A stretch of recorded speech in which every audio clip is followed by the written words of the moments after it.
Gentlemen, be very fucking careful not to confuse anger with violence, not to confuse having anger, experiencing anger, expressing anger in a healthy and safe way with being violent. Humans experience anger. Assholes choose to be violent.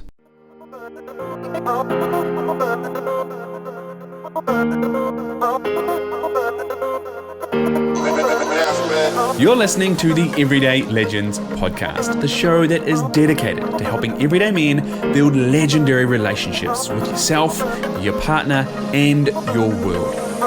I'm your host, Mike Campbell, and the aim of this podcast is simple: to help you navigate life with more clarity, more confidence, and purpose-driven action, with plenty of stories, a load of lessons, and some loving straight talk. So let's get started.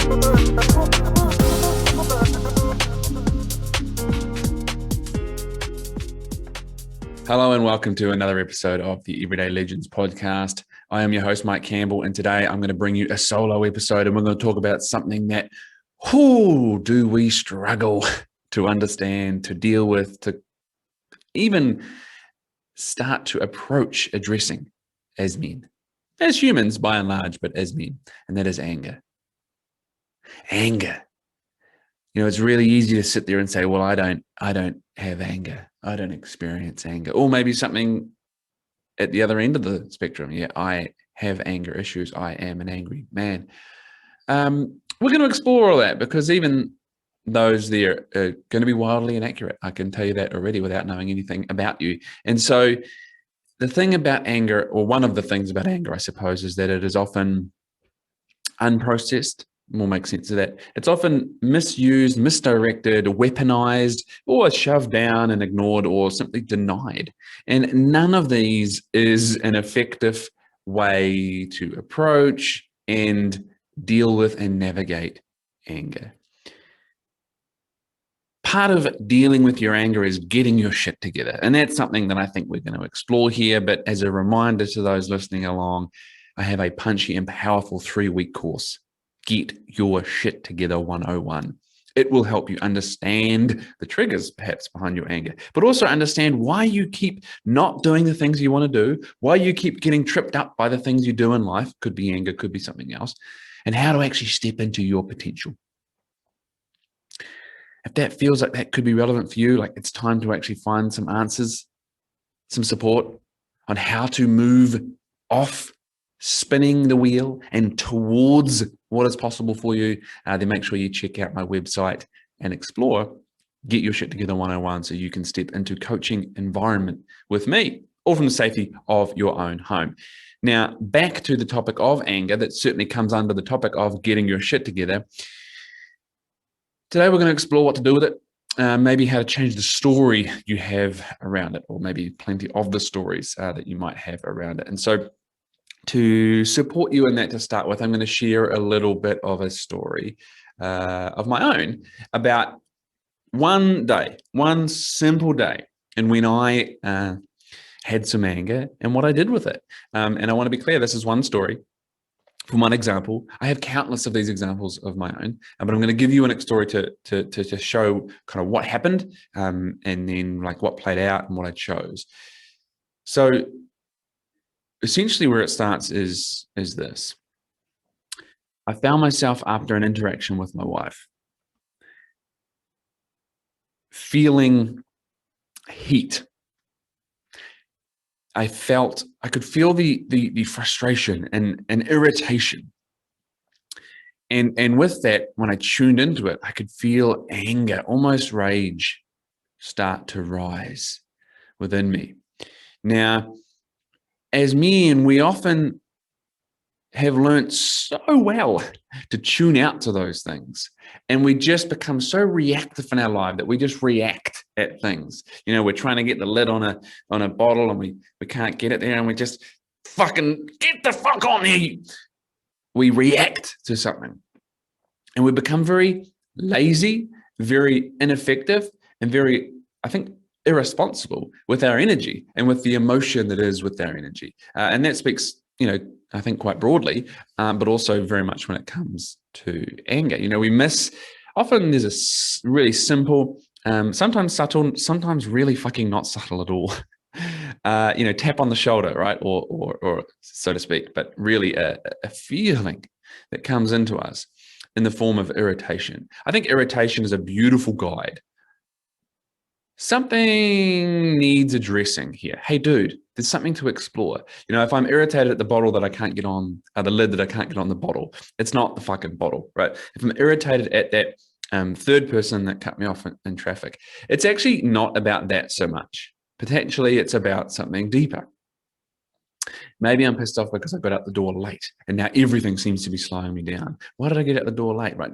Got to dig to that deeper truth. So irritation, before we even dive further into this, is a great little tap on the shoulder to start exploring. So that's what I really felt. Irritation, a bit of frustration, but anger, almost rage starting to rise within me. And in that moment, what happened is I had three options the way I see it. One option would be to swallow that anger, to stuff it down, just pushing it further down, just ignore it, just deny that it's even there. No. And many avenues and many worlds, many people's worldview, what that can also look like is, shoving in some positivity in its way. And I've spoken about this kind of thing before. Fake positivity is toxic as fuck. It's negative as fuck. Trying to force some positivity in the way of something that needs to be explored, which is what we're going to get into here, is not an effective way of going about it. Now, there is allowing yourself to not give energy to things that don't deserve it. But when there's already an anger response happening in my body, my responsibility is not to deny it and swallow it and push it down. What will eventually happen if I do that is it will bubble up to the surface at some point in time, and I will probably allow it to vomit it out or come out in an inappropriate or misdirected or, as I alluded to before, weaponized way. So option number one was to swallow it, to stuff it down, and to ignore it and deny it. Option two in that moment was to react to it, was to actually let the anger fly, right? Vomit it out in the direction, quite likely, well, this is where there's potentially other options, in the direction of that person that I have put at the center of the blame for my anger in this situation, my wife. Maybe I could weaponize it, right, in a way that uses my words or, my energy, or in a lot of really, really fucking ineffective ways, certainly for all people, but statistics tend to show us men more in the physical way, in the form of physical weaponization of my anger, like violence. I'm going to talk to that a little bit later on. Or if I'd left the conversation with my wife, I could have weaponized it, vomited it somewhere else. I go to buy a coffee and someone's slow and I just fucking let them have it, or whatever it is, right? So there's one option, stuff it down, swallow it, ignore it. Two, react and really let that anger out, weaponize it, vomit it at someone else. Or potentially, in that, like, option 2C, let's call it, vomit it or weaponize it against myself. It could be to the point of like actually hurting myself, self-harm, or like a really fucking horrible internal dialogue when I'm beating myself up or whatever, right? Shaming myself potentially for even feeling anger, which will perhaps touch on something that we speak about coming up. Or I could take the third option. And that is to process the anger, to recognize that there is a energetic and anger response in me that I need to, in the simplest of terms, process and allow to go through its journey. So I can own it, welcome it, let it in, so then I can let it out, so then I can let it go, right? That means exploring it so I can understand it and get to the other side of it. So much wiser for why I had that reaction, but so I can get to the deeper truth of what was going on there. Because anger is more often a surface reaction. And for a lot of men who for a long time have stuffed a lot of our emotions away, especially things like anger, we just tend to have those stacked up, right at the neck here. And when we've had it up to here, that's kind of what we're talking about as I tap my neck. But often what sits behind the anger is something else. And so in this situation, there was only one option that I could do. Why? Because I choose self-awareness and I choose to own my shit. And so that was, I have to choose number 3. This anger is mine.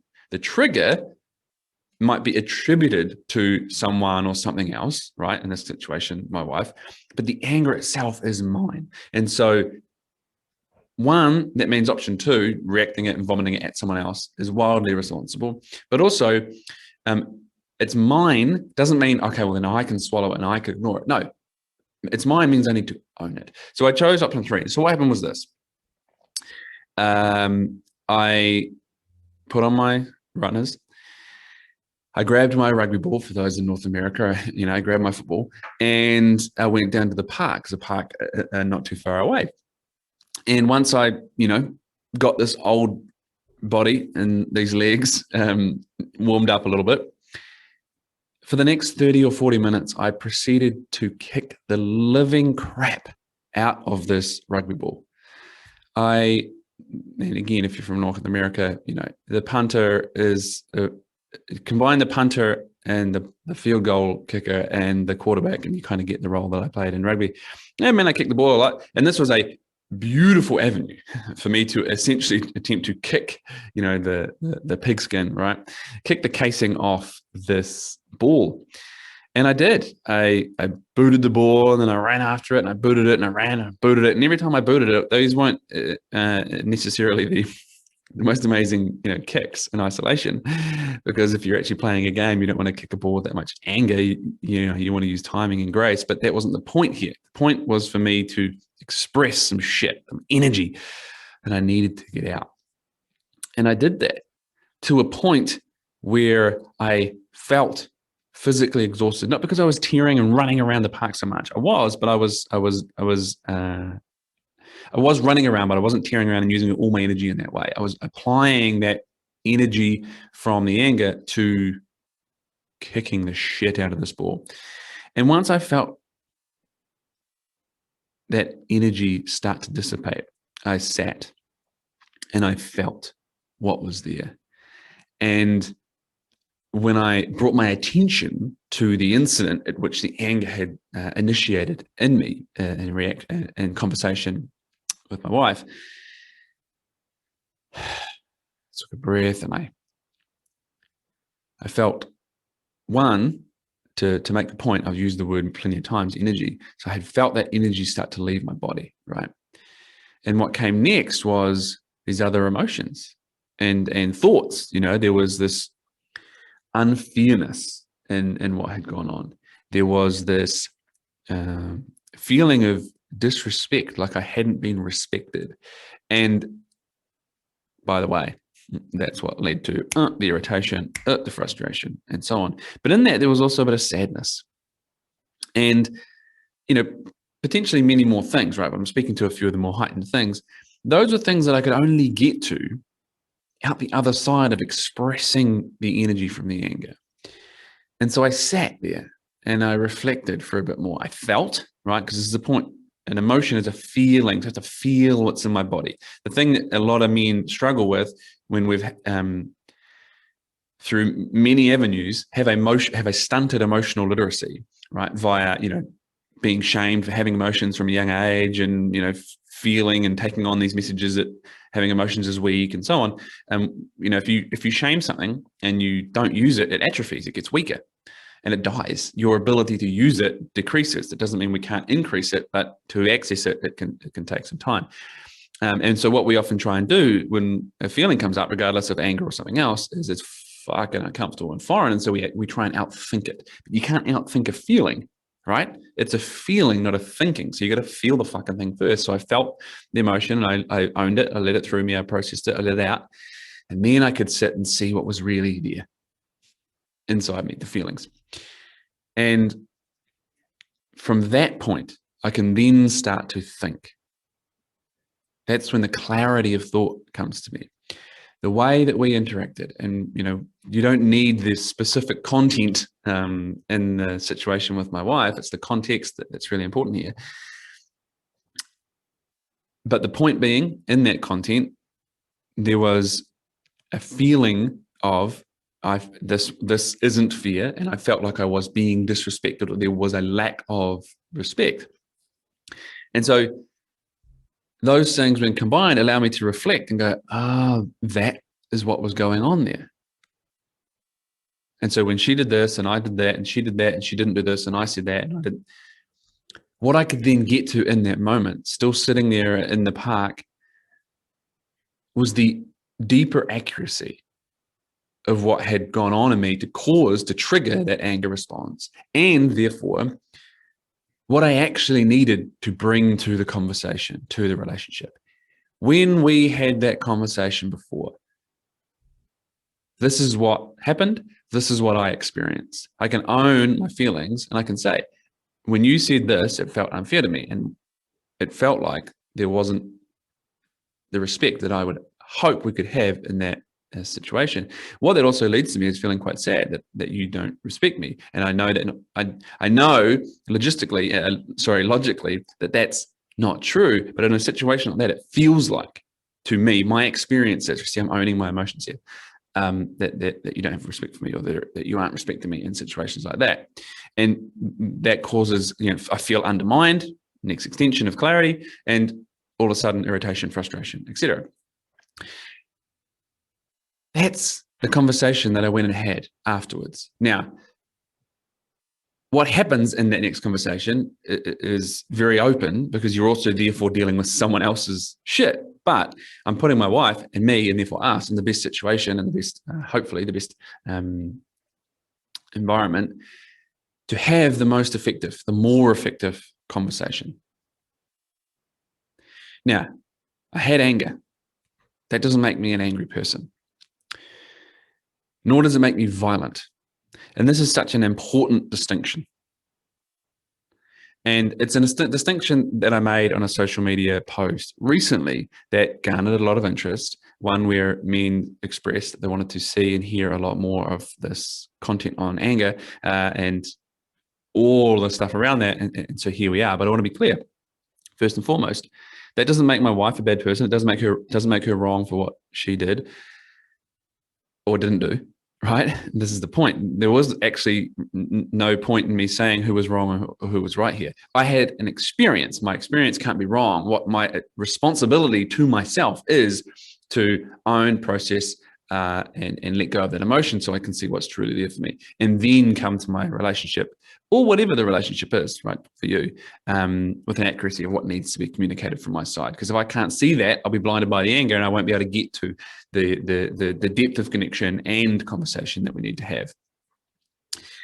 But I'll never get to that point if I have a block in front of me that says I can't feel or express anger because that makes me a violent person, that makes me a bad person. If I just need to gloss over any kind of anger with all this positivity and rainbows and unicorn farts and fluff. But this is one of the biggest challenges, and why I'll come back to it now.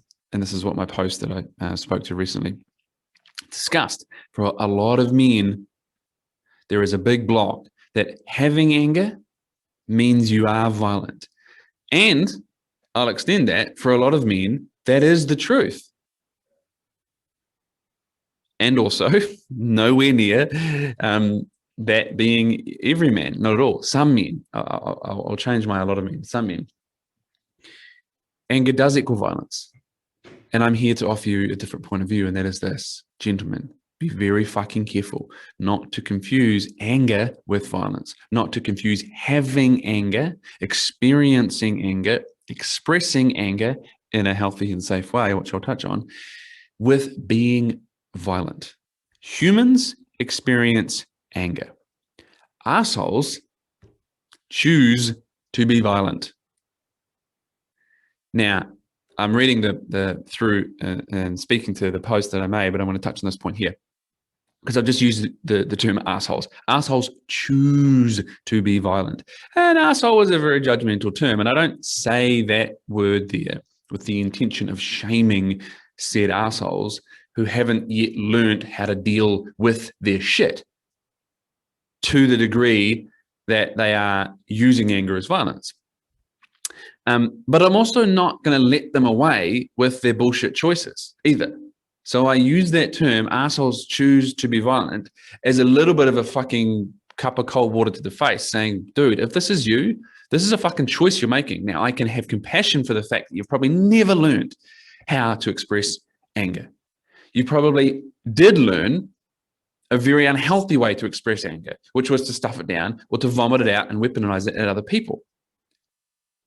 But you have choice. You can learn different. There are fucking resources, people, avenues, companies, organizations, individuals, coaches, therapists who can support you, from free to, monumentally powerful investments that can support you in learning better choices. All right. So back to the point.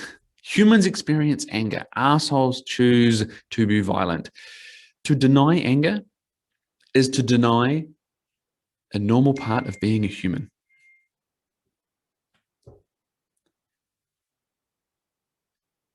I'll say that again. To deny anger is to deny a normal part of being a human. To do so, that is to deny it, through fear of being seen as violent or as quote unquote an angry person, or giving into anger, is naive. Anger, like any emotion, needs your processing of it. Your responsibility is to be a steward for it, to welcome it in, to let it process and then learn from it. And I said in that, like anger, like any emotion, it's very easy often to allow ourselves to take ownership of more positive, more nice feeling emotions. All emotions that come to us ask us to be a steward for them, to let it come in and process. If I speak about happiness, we have this society that fucking clings to the idea of happiness. And even other things that maybe might be a little bit more well-rounded now, fulfillment, purpose, meaning. You're never going to be in that state for eternity because they're things that pass through us, like the weather, right? Clouds come and go. If I get attached to the cloud, I'm fucked as soon as it dissipates, and I'll chase my life, never being satisfied. An emotion is asking you to own it. Your responsibility is to be a steward for it. And with anger, exactly that. Let it in, let it process, and learn from it. Processing anger isn't pushing it away and controlling it, ignoring it, nor is it being controlled by it. Nor is it being controlled by it. It is to let it through you and out in a healthy and safe way. Let it through you. Think of my example with the rugby ball. There was energy there that needed to come out, and I let it come out through the physical force of my swinging leg hitting and foot hitting a rugby ball. Violence is an ineffective, inappropriate, and irresponsible outburst of anger. Violence is misused, misdirected, and weaponized outburst of anger, all of which ineffective, inappropriate, and irresponsible. Processing of anger, on the other hand, is responsible ownership of energy that needs release. So where I went on with this post is this, and you can do this driving your car, walking along, sitting at your desk, whatever you're doing right now. Hands up, who struggles with anger?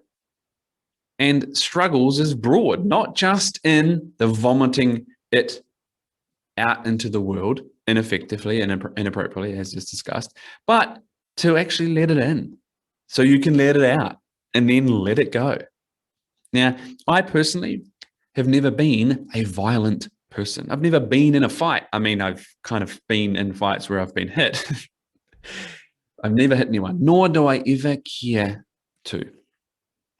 Now, sure, if the moment needed it from me, where I needed to really bring together aggression and anger for the sake of protection of myself or loved ones, let's say, I would give it my best crack.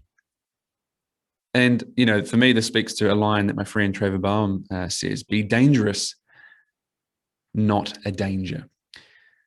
Now, I've never been a violent person and I've never been in a fight, but I have, did for 20 something years, played a very physical sport, rugby, speaking to the story. And what I would say is in parts, a very physically aggressive sport. And in that, let fly some of my aggression in a healthy way. And, through certain examples that I can't think of right now, but I definitely know it to be true, probably in an unhealthy way in that game. But it was never violence.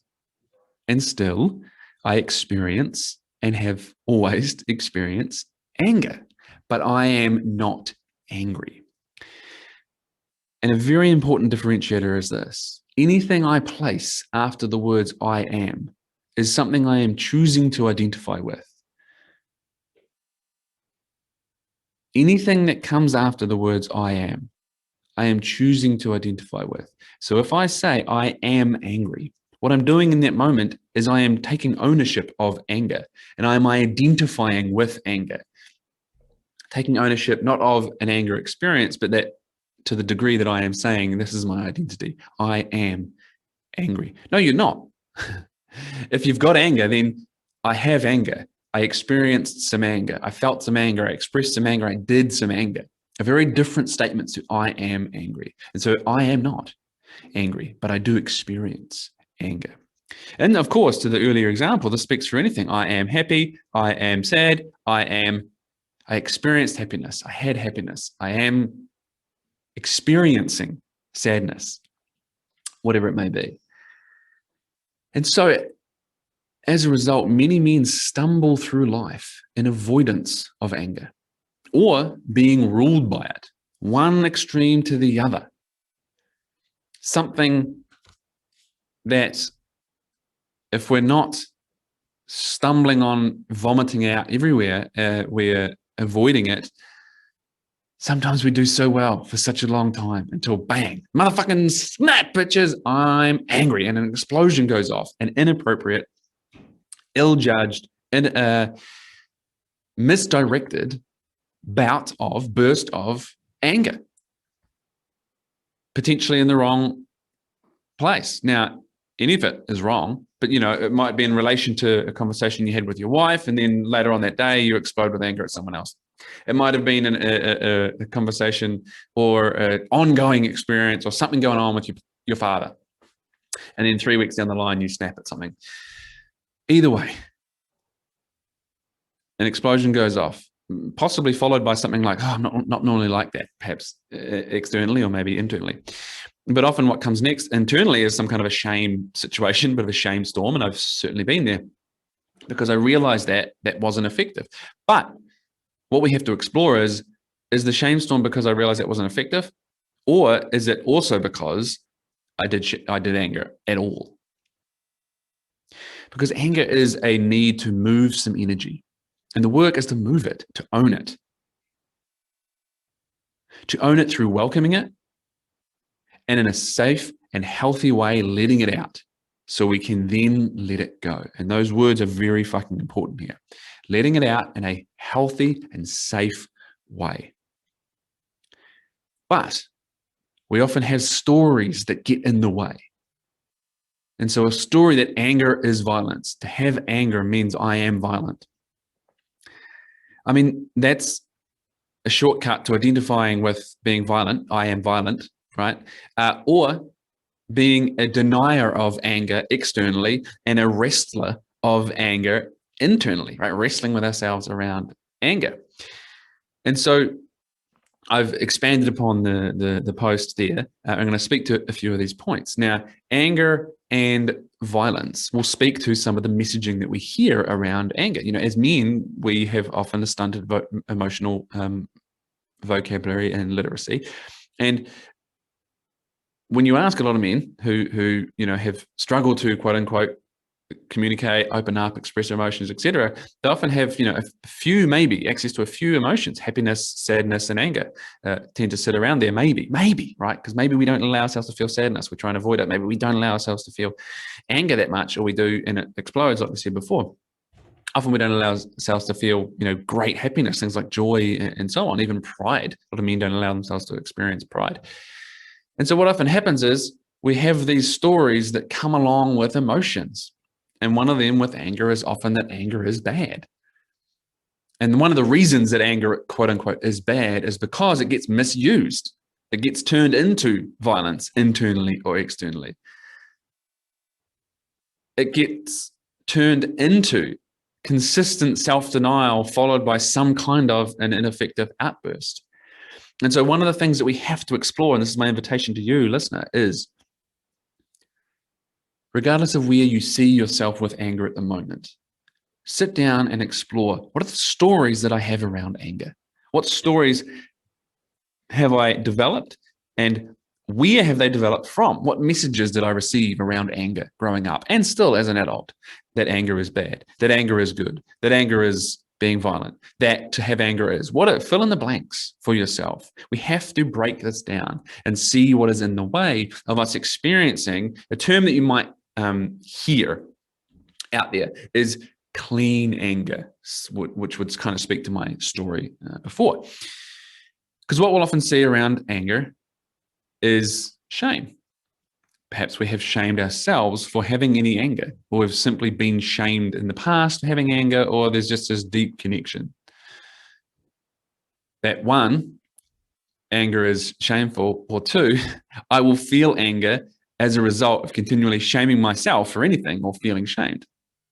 So what have you witnessed? What have you heard about yourself or about others, right? Because you might have also, a message might be hearing explicitly anger is bad, but also might be implied when you see someone express anger in an ineffective, misdirected, misused, weaponized way, potentially in the form of violence. And so that might give you the internal story that anger equals violence, violence equals bad. And so whilst violence is never, very fucking really an effective answer, right? Because even though, as I said before, be dangerous, not a danger, sometimes we might need to quote unquote be violent. But the idea, hopefully, for mature, fucking responsible adults is that we don't need to respond with violence because it isn't coming in the first place. But in the real world, it tends to be a little bit different. So what do we have in the way of anger expression? Around the words anger, around the words violence and identity, right? Story making, meaning making is something that we do as humans. And so we have to explore that. Then look at where you use the words I am with anything afterwards that aren't really serving you around your identity, but certainly with the word anger, I am angry, etc. And then how can I use a different, more effective set of words? I am expressing anger. I had some anger. Those things that I mentioned before. Now, then let's look at what's your typical way of handling an anger response in your body. Do you stuff it away and then potentially snap at some point in time? Or just keep stuffing and keep stuffing and keep stuffing, and you're maybe forever trying to resist the snap, right? Which might manifest as some kind of low-level cynicism at life, snarky sarcasm, judgment consistently at others and yourself, right? That might look like, I never experienced anger, but this is what comes out in my way of being, in my communicating, right? You know, cynicism and sarcasm can be funny, but, you know, consistent low-level cynicism and snarky sarcasm and judgment can speak to, dude, you need to sit the fuck down and experience some anger, because it is bubbling underneath the surface, coming out in what you think perhaps is a more palatable way, but it's not, because it's actually you need to own some of your shit. And then, of course, there's the other side of it. Maybe you outwardly vomit or weaponize your anger. Now, let me be clear. This can be a very healthy way to move that energy in an important direction with really clear appropriateness, suitability, and relevance. You know, young people protesting and marching about climate change, right? They're bringing that anger and they're using it in a way to drive a positive result. What isn't effective is one of those protesters to use their anger at, let's say, a baby boomer who they blame, or the police who are monitoring, whatever, right? But collectively using the anger to drive social change. You know, issues like sexual assault, or fathers being taken away from their children unjustly, and so on, right? The idea being to take the anger and energy and direct it in a cause that needs the energy, but not vomiting it onto one person or in a way that is violent or ineffective, right? Which will quite likely not get the point across that needs to get across. And then there's violence and being dangerous, right? Unprocessed anger. Unprocessed anger. Because, to be clear, we all have unprocessed anger. There is a very good chance, if you're a dude listening to this, that from your recent past and very likely from your long-term past, your upbringing, your childhood, events from 5, 10, 15 years ago, there's some unprocessed anger. If you look back at your past and there was some experiences where, let's say, your parents didn't show up for you, or like literally your dad didn't show up to your sport and never told you he was proud of you, or he wasn't present, or your mother smothered you with emotions, or never allowed you to experience an emotion, there was probably some form of a bit of an anger response in there that we never allowed ourselves to experience. Why? Maybe because of all the reasons that we've outlined. We get shamed, we're not allowed to experience anger, anger's wrong, anger means you're violent, all these kind of things, so we don't experience them. And we've stuffed them. Any emotion, any anger that you stuffed away at some point has to come out. And that's not the reactionary comes out in the wrong way like I've discussed, but it needs to be processed and experienced. And so unprocessed anger will sit beneath the surface there, waiting. And it will often be these parts of the shadow. We've spoken about this in previous episodes with John Mulang, with Connor Beaton as well, and amongst others, where we might have some simmering aspects of ourselves that we shove in the darkness, shove down into the shadows that we don't like to bring out into the light, that we fear might be judged, or that we fear might make us out to be wrong, or fill in the blank with anything that seems relevant for you. And that might be things like anger and rage, right? And what that's really creating and leading to and speaking to is self-denial.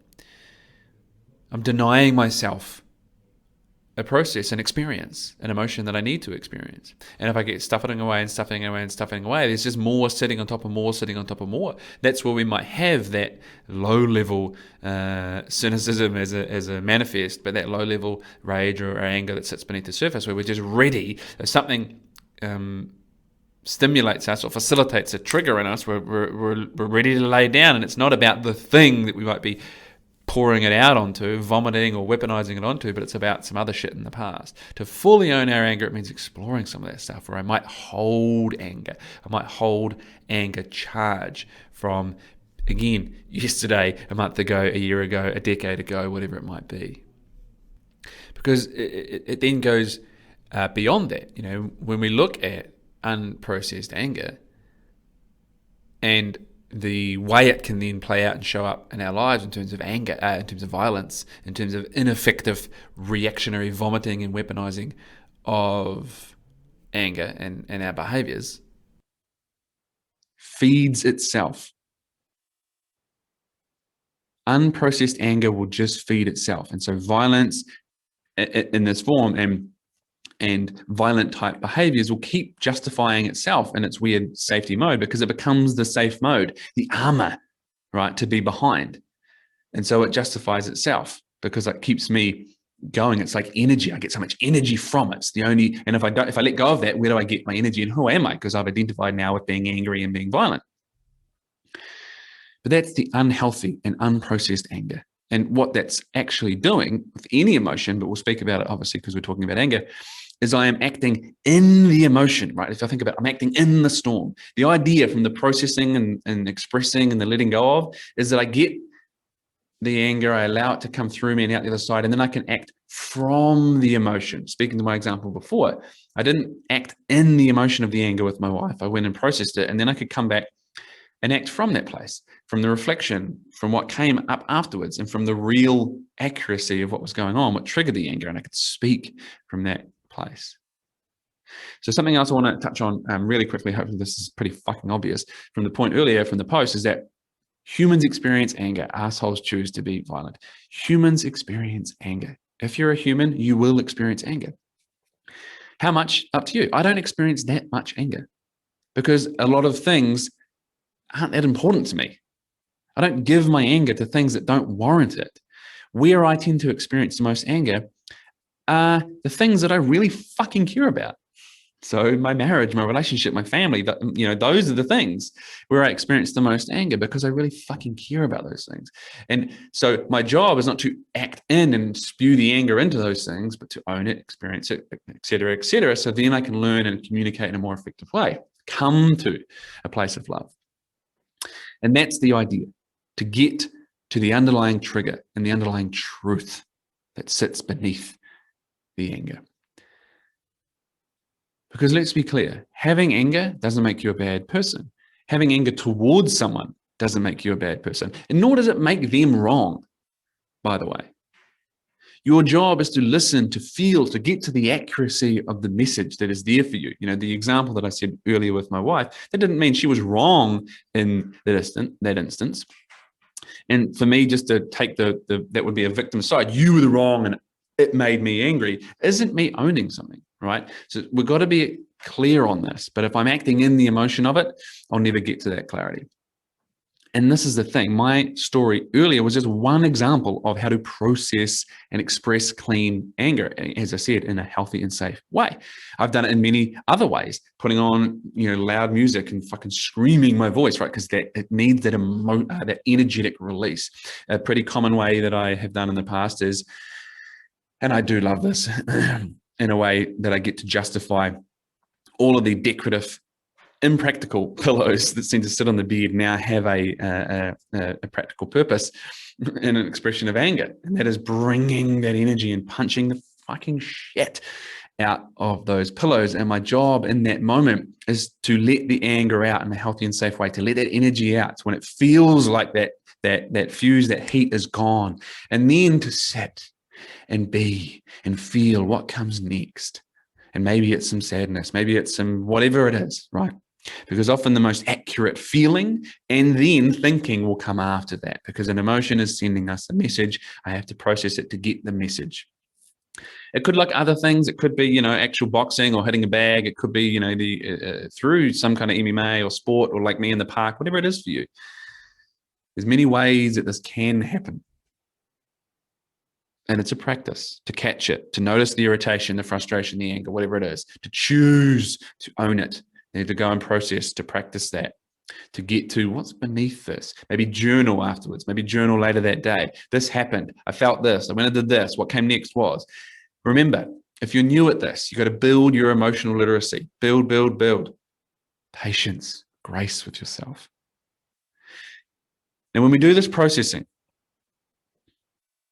we can not only deal with some heat and energy we need to deal with, but we can often get to the message that it is sending us. And we can communicate in a more effective way. We can direct our energy in a healthy way. We can learn what triggers us and why, and how to deal with those things better in the moment of the trigger. And when we don't have the energy, right? When I'm not in the moment of the trigger, afterwards, I can learn, those are things I need to work on. So if I give you an example that is something that's more historical in my relationship, I would often have a bit of an anger response when I felt like, similar to the example before, my wife was dismissing and undermining me, and she was being rude and blunt. And what I started to learn because I had to deal with that emotion that was there for me, and then we could have a conversation. And it was that she's tired and didn't have the energy to communicate in a more effective way. And so it was nothing to do with me. It was all to do with her. And so what I was doing was I was making her shit my shit and causing an anger response to myself. And so one, it helped me in the moment to respond better, but also that was work that I needed to do. Okay. So why do I make her irritation my irritation, right? And so that's work that I need to go and do. And that word irritation is one of the things I want to circle back to, gentlemen. That is one of the things to pay attention to. Frustration, when perhaps you feel some kind of unfairness, unjust, maybe disrespect. Those things are pretty common, I think, initiators for men, often leading to an irritation. Now, I want to be clear on this. What this tends to speak to is strategy to deal with anger. Hopefully, I've given you a bunch of that right now. But as with anything, we must first and always come back to, why am I having those responses? I can't just give symptoms and work on strategy to deal with symptoms. I've got to get to the base of it.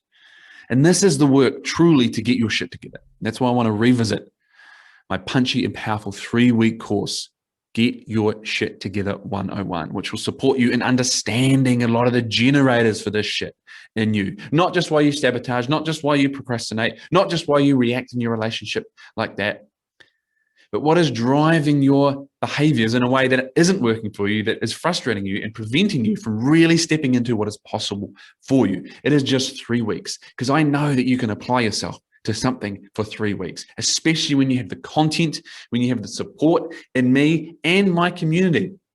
Even now and then we have bonus live Q&A calls. 3 weeks, 21 days. We have 5 modules across that time. When you purchase and enroll in the course, you'll start in 2 days' time. It gives you a couple of days to get your ducks in line, look at your schedule, get sorted out. You can delay the start a little bit longer if you need to, but 21 days of action, of challenges, of awareness building, of shifting patterns and setting you up long-term to continue to get your shit together. If you're listening to this now, check the show notes, search on my website, Get Your Shit Together 101, and you can join many men who've gone before you in making a monumental dent in the shit that holds you back and stepping into the shit that is possible for you. This has been touch point number 1 for the podcast on anger. If you want to see more on this topic, perhaps some videos, some more coaching around it, go and obviously visit my courses. If you want to learn more specifically about the dynamics of relationships, you can check the Better Partner Project. But if you want to hear more on this, gentlemen, let me know. I love having guests on this podcast, but I'm very happy to speak to these topics that land with you, that you need support with. But remember, just listening to podcasts doesn't do the work. You've got to do the work. If you don't have the tools, if you don't have the resources, find it. And that's where courses like Get Your Shit Together 101 come in. This has been a pleasure talking about this. There's always more, because you can't just talk about anger. If it's there, you've got to express it. Hopefully you picked that up in this episode. Let me know what you want to hear, what you want to see on any other topics, including this one, and we can revisit them. As always, remember to do something with this content. Put it into action. Ask yourself, what am I going to do with this? How am I going to apply it? What support resources do I need to apply it? So that you can manage your anger, get your shit together, build legendary relationships, and get more from your everyday life. See you next time.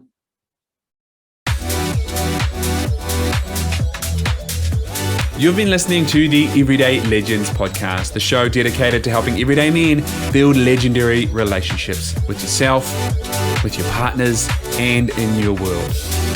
If you have got something from this podcast, please share it with someone that you think could benefit from it. And please visit your home for podcasts. Like us, subscribe to us, leave us a review. Your feedback is phenomenal in getting this in front of more eyes and ears. Until next time, I'm Mike Campbell, and remember to build that legendary integrity.